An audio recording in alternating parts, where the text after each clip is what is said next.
ആർക്കായിരുന്നു അസുഖം? മുത്തശ്ശിക്കോ വല്യമ്മാവനോ? ആർക്കും അങ്ങനെ അസുഖമൊന്നുമില്ല. പിന്നെ മുത്തശ്ശിക്ക് ചെറിയൊരു പല്ലുവേന, അത് പതിവുള്ളതാ, മാറിക്കോളും. പിന്നെന്താ ഇത്ര വൈകിയത്? എന്നും വൈകുമ്പോഴുള്ള ഒഴികഴിവ് വീട്ടിലെ അസുഖമാണല്ലോ. എന്താ വൈകിയെന്ന് ചോദിച്ചാ പ്രത്യേകിച്ച് കാരണമൊന്നുമില്ല, വൈകി. അങ്ങനെയാണെങ്കിൽ എനിക്കും ചില തീരുമാനങ്ങളൊക്കെ എടുക്കേണ്ടി വരും. എന്റെ മനസ്സിലും ചില തീരുമാനങ്ങളൊക്കെ ഉണ്ട്.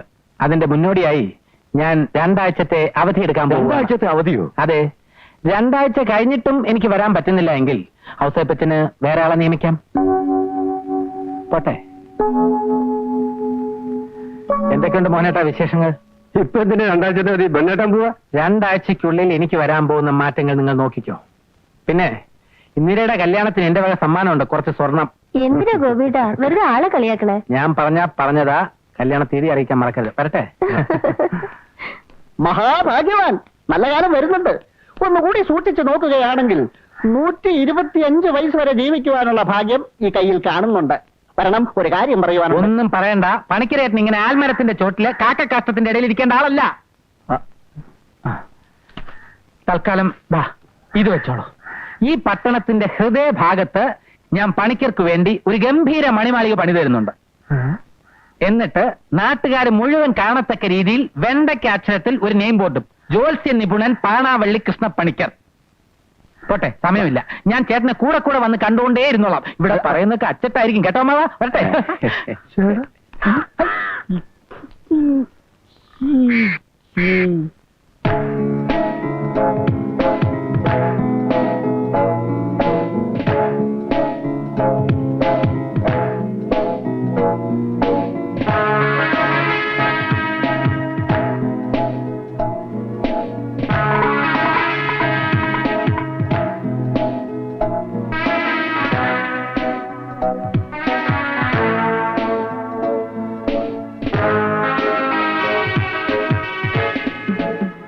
സ്വർണത്തിന്റെ ഇന്നത്തെ മാർക്കറ്റ് നിലവാരം എത്രയാ? അവിടെ ചോദിച്ചാൽ മതി. അവിടെ തന്നെ ചോദിച്ചാലേ പറ്റുള്ളൂ അല്ലേ? ചോദിച്ചോളാം.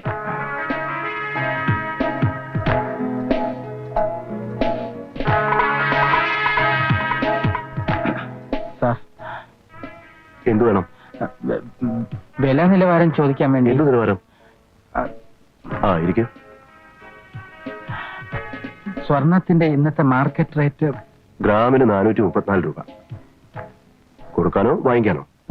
വാങ്ങിക്കാൻ. അല്ല, കൊടുക്കാൻ. എത്ര ഗ്രാമുണ്ട്? തൂക്കിയിട്ടില്ല സാർ. ഏകദേശം എത്ര കാണും? ഒരു 2 കിലോ കാണും. 2 കിലോയോ? കറിയാച്ചനാ? നമസ്കാരം ഇൻസ്പെക്ടർ സാറേ. എന്തൊക്കെയുണ്ട് വിശേഷങ്ങൾ?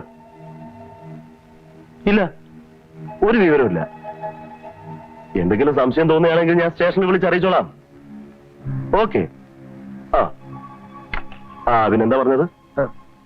ഒന്നുമില്ല സാർ. അച്ഛന്റെ അനിയത്തിയുടെ ഭർത്താവ്, അല്ല അമ്മാവന്റെ ഭാര്യ ഖത്തറില്ല. ഇവിടുത്തെ കാര്യങ്ങളൊക്കെ ഒന്ന് അന്വേഷിച്ചു വെക്കാൻ പറഞ്ഞു. ലീവിൽ വരുമ്പോ ഇപ്പോ സർക്കാരിന്റെ ഭാഗത്ത് നിന്ന് നിയന്ത്രണങ്ങളൊന്നും ഇല്ലല്ലോ. അപ്പൊ അവര് വന്നിട്ടാവോ? ചെന്നാട്ടെ. ചെല്ലാം സാർ.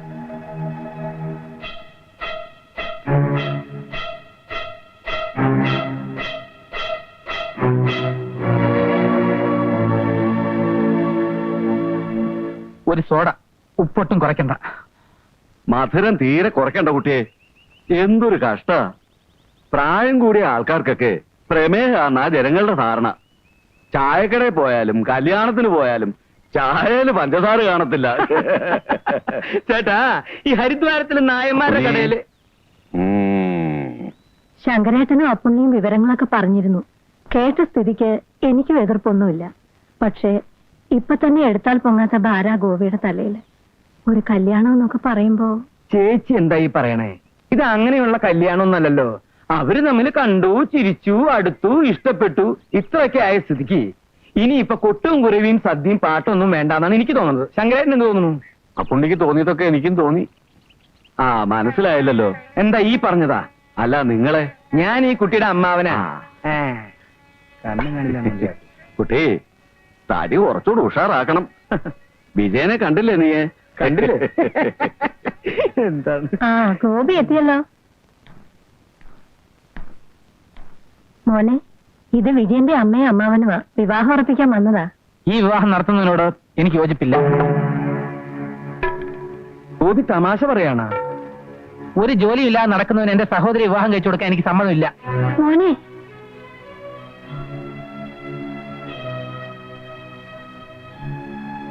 ഓർമ്മ വെച്ച നാളെ മുതൽ കഷ്ടപ്പാടും പ്രാരാബ്ധവും മാത്രമേ ഉണ്ടായിട്ടുള്ളൂ ഈ കുടുംബത്തിൽ. വീണ്ടും കഷ്ടപ്പെടാൻ വേണ്ടി അവളെ എങ്ങോട്ടെങ്കിലും തള്ളിവിടാൻ ഞാൻ ഒരുക്കമല്ല.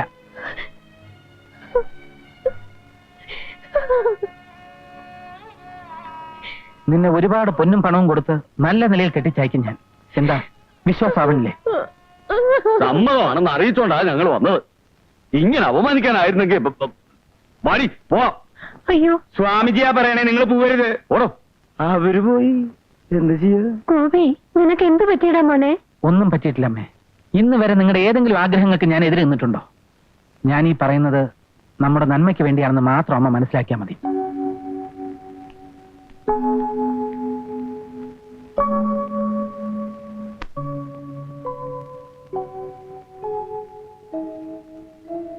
അമ്പലത്തിൽ പോകുന്നോടി വിലക്കിരിക്കുക ഗോപിയുടെ. ഇപ്പൊ ഇവിടെ എത്താൻ തന്നെ ഞാൻ എത്ര കളവ് പറഞ്ഞെന്നറിയോ വിജയേട്ടന്? ഇന്ദുവിന്റെ ഇഷ്ടത്തിനെതിരായിട്ട് ഗോപിയേട്ടൻ നിൽക്കില്ല എന്ന് ഇന്ദു തന്നെയല്ലേ പറഞ്ഞത്? ഉവ്വ്, എനിക്ക് ഉറപ്പായിരുന്നു. ഗോപിയേട്ടൻ അങ്ങനെയാ, ആരുടെ സങ്കടവും സഹിക്കാൻ പറ്റില്ല. എന്നിട്ടിപ്പോ അമ്മയും അമ്മാവനെയും അവമാനിച്ചു വിട്ടില്ലേ? അതാ എനിക്ക് മനസ്സിലാവാത്തത്. എന്തോ പറ്റിയിട്ടുണ്ട് ഗോപിയേട്ടന്. തുണിക്കടയിൽ പോയിട്ട് എന്നെ ദിവസം എത്രയെന്നറിയോ? നേരം വെളുക്കോളം എന്തൊക്കെയോ ഓർത്തിരിക്കുന്നത് കാണാം. തുണിക്കടയിലെ മോഹനും പറഞ്ഞു പെരുമാറ്റത്തിൽ എന്തൊക്കെയോ പന്തികേടുണ്ടെന്ന്. ഒരിക്കലും നടക്കാനിടയില്ലാത്ത കുറെ കാര്യങ്ങളാത്രേ മനസ്സിൽ. എന്ത് ചെയ്യണമെന്ന് ഒരു രൂപമില്ല. ചോദിക്കുന്നതുകൊണ്ട് ഒന്നും തോന്നരുത്. തറവാട്ടിൽ ആർക്കെങ്കിലും പാരമ്പര്യമായിട്ട് ഭ്രാന്തുണ്ടായിരുന്നു? വിജയേട്ടാ, മനസ്സിന്റെ കാര്യമല്ലേ, നിസ്സാരമായ എന്തെങ്കിലും കാരണം മതിയല്ലോ ഒന്ന് പാളാൻ.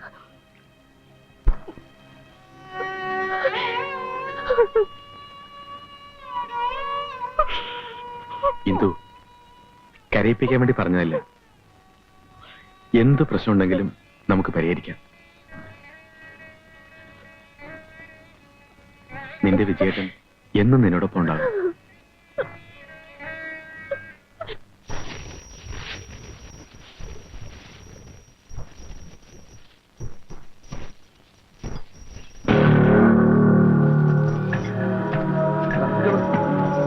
ആരാ നിങ്ങൾ? എന്റെ പറമ്പിക്കര കയ്യേറ്റം നടത്താൻ ആരാ നിങ്ങൾ കളിയാറുന്നത്? ഞാൻ തന്നെയാ. അത് ശരി, തെമ്മാരത്തിനും കളിക്കുന്നു.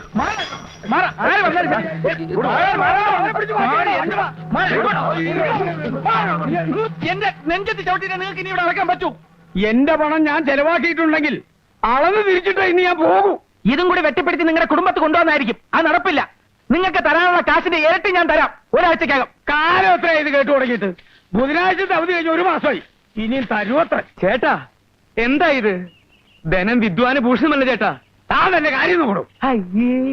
ഓ എന്റെ പോയിനേട്ടാ, അമ്മാവന്മാരും മരുമക്കളും തമ്മിൽ ഇങ്ങനെ കടിച്ചു കയറുന്നത് നാട്ടുകാരെ മുഴുവൻ അറിയിക്കണോ? ഏട്ടങ്ങോട്ട് വരൂ.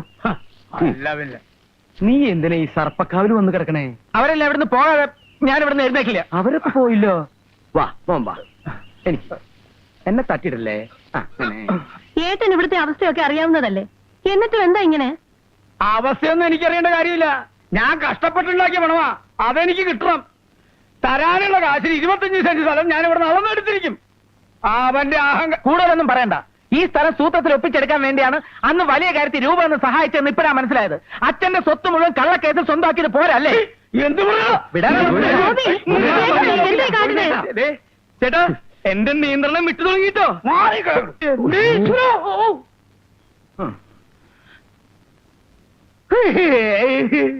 കാര്യം പറയുമ്പോ ഉന്തി വിട്. ഇത് എവിടുത്തെ മര്യാദ? ഞാൻ പോവാ. തന്നെ കഴിഞ്ഞ് ശരിയാക്കിയാലോ?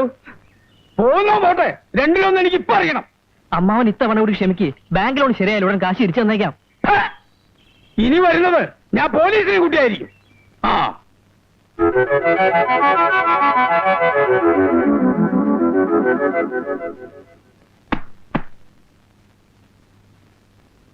കുറച്ചു ദിവസം കൂടെ നിനക്കിവിടെ നിന്നൂടെയാ പുണ്യേ? മടുത്തു, മതിയായി. അമ്മ കണ്ടതല്ലേ നടുമുറ്റത്തൊരു കുരുക്ഷേത്ര യുദ്ധം. ഇതൊന്നും വയ്യാഞ്ഞിട്ടാ ഞാൻ സന്യസിക്കാൻ പോയത്. വല്ലപ്പോഴേക്ക് തിരിച്ചു വരുമ്പോ അടിയും പിടിയും മുണ്ടും തള്ളും. മതിയായി. എല്ലാവരോടും പറഞ്ഞേക്ക് അപൂർണാനന്ദ സ്വാമികൾ യാത്രയാവുകയാണ്.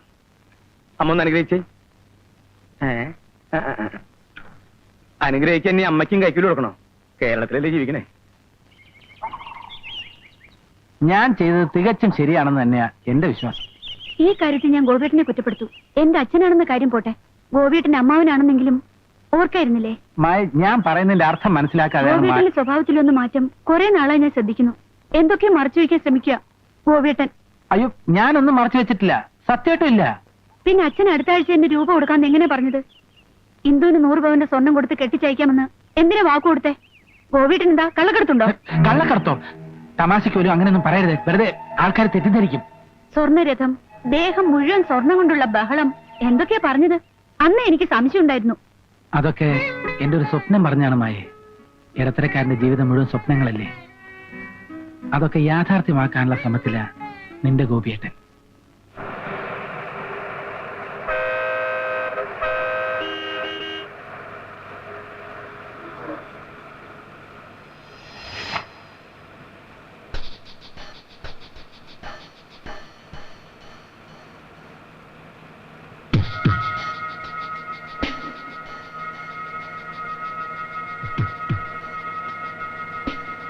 അയ്യോ, എന്റെ പോക്കറ്റ് എടുത്തേ.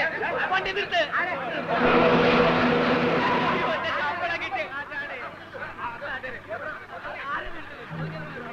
ഈശ്വര, അപ്പൊ എന്റെ പേര് ബിസ്ക്കറ്റ്.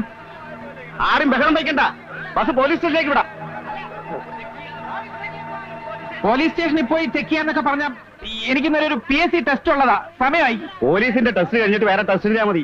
ആരെങ്കിലും എന്തെങ്കിലും പോക്കറ്ററിങ് കാണിച്ചതിന് നമ്മൾ എല്ലാവരും കൂടി ശിക്ഷ അനുഭവിക്കണമെന്ന് പറഞ്ഞാൽ സ്ത്രീകളും കുട്ടികളും ഉള്ളതാ. നമുക്ക് എന്നെ തപ്പാം. വാ വാ വാ, അല്ലാതെ പറഞ്ഞ പോയിട്ട് ഓരോരുത്തർക്ക് ഓരോ കാര്യങ്ങളുള്ളതാ. ആദ്യം സാറിനെ തന്നെ ചെക്ക് ചെയ്യാം. എന്നെന്താ ചെക്ക് ചെയ്യുന്നത്? അതേ കുന്തം പോയ കുടത്തിനും തപ്പണമെന്നാ. മാറിയുന്നേ നിങ്ങൾ ചെക്ക് ചെയ്യുന്നത്? പോലീസ് മാത്രമല്ല, മനുഷ്യന് വിചാരിച്ചാലും കള്ളന്മാരെ കണ്ടുപിടിക്കാൻ പറ്റും. അതുകൊണ്ടാ. പിന്നെ എടുത്തിട്ടില്ല എന്തിനാ പഠിക്കുന്നത്? ഞാൻ ചെക്ക് ചെയ്യാം. ഞാൻ ധൃതിവെക്കാം. ഞാൻ കാര്യം പറഞ്ഞോട്ടെ. ഞാൻ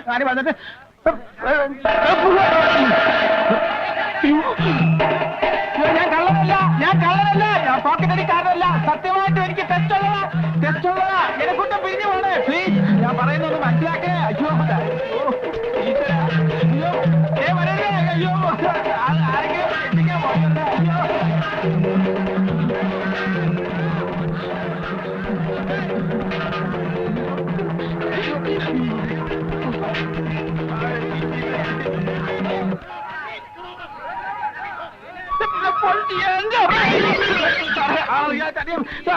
കാര്യം പറഞ്ഞിട്ട്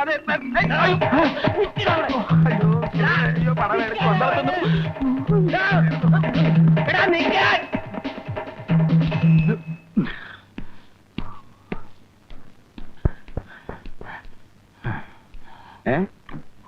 അത്രയ്ക്ക് ദാഹമുള്ളണ്ടാ. ഒരു ചായ, 2 ഗ്ലാസ് വെള്ളം എനിക്ക് കിട്ടുമ്പോ തിരിച്ചു തരാമേ.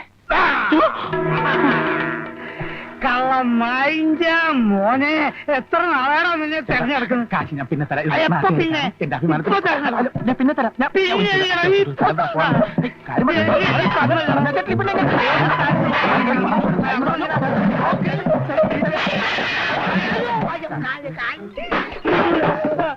വിടൂല, ഇന്ന് വിടൂല.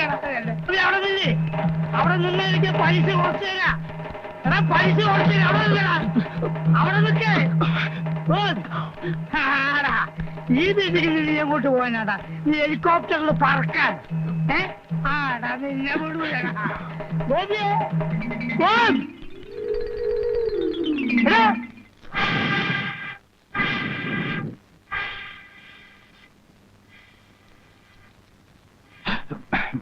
നമസ്കാരം വസൂട്ട. ഗോപിയെ ഇതുവഴി കണ്ടിട്ട് കുറെ ആയല്ലോ. നേരം കിട്ടണ്ടേ? കട പൂട്ടി വീട്ടിൽ എത്തുമ്പോ തന്നെ 9 മണി കഴിയും. എന്തായി പെങ്ങന്മാരുടെ കല്യാണമൊക്കെ ശരിയായോ? 2-3 അന്വേഷണങ്ങളൊക്കെ വന്നിരുന്നു. ജാതകം ചേരാത്തോണ്ട് ഒന്നും നടന്നില്ല. ശരിയാ, കല്യാണം എന്നൊക്കെ പറഞ്ഞ ഒരു വിധിയല്ലേ? സത്യമാണോ വാസുട്ടേ പറയുന്നത്? അല്ല, ഗോപി വെറുതെ വന്നതാ? ഉവ്വ്, ഔസേപ്പറ്റ മുതലാളിയുടെ വീട് വരെ വന്നപ്പോ ഇവിടെ ഒന്ന് കയറിയിട്ട് പോവാന്ന് കരുതി.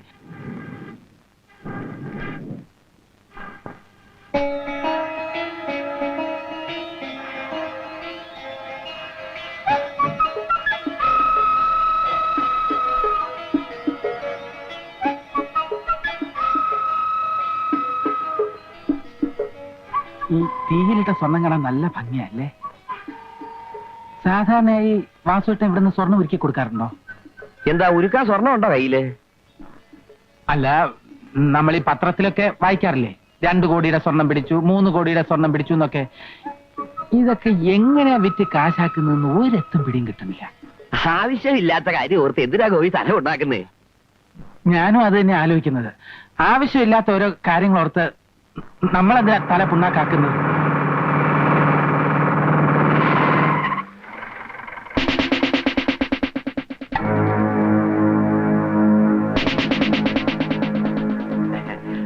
സാർ, ഞാൻ വൈകിട്ട് വീട്ടിലെത്തിച്ചോളാം. എത്ര ദിവസമായി ഒരു അറിഞ്ഞാലുണ്ടാക്കാൻ തന്നിട്ട്? നാളെ മോളുടെ പേര് വിളിന്ന് കഴിഞ്ഞ ആഴ്ച എന്നോട് പറഞ്ഞല്ലേ? നാളെ അല്ലേ സാർ? ഇനിയും സമയം എത്ര കിടക്കുന്നു? ഇന്ന് വൈകുന്നേരം ഞാൻ സാറിന്റെ വീട്ടിലെത്തിച്ചോളാം, പോരെ? എന്റെ ഉറപ്പല്ലേ? ആ, വണ്ടിയുടെ. ആ, പിന്നെ കള്ളക്കടത്തുകാർ എറിഞ്ഞു കളഞ്ഞ സ്വർണം ഈ ടൗണിൽ തന്നെ ആരുടെ കയ്യിൽ എത്തിയിട്ടുണ്ടെന്ന റിപ്പോർട്ട്. സ്വർണം വിൽക്കാൻ വരുന്ന ആരെങ്കിലും സംശയം തോന്നുകയാണെങ്കിൽ സ്റ്റേഷനിൽ വിളിച്ചു പറയണം. ഓ.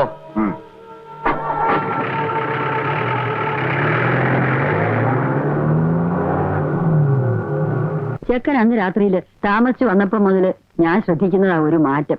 മനസ്സിന് പിരിമുറുക്കുണ്ടാവും, വിഭ്രാന്തി ഉണ്ടാവും, ഗോവിന്ദേട്ടൻ വസ്തു കൊണ്ടുപോകുന്നുള്ള പേടിയും എല്ലാം ഉണ്ടാവും.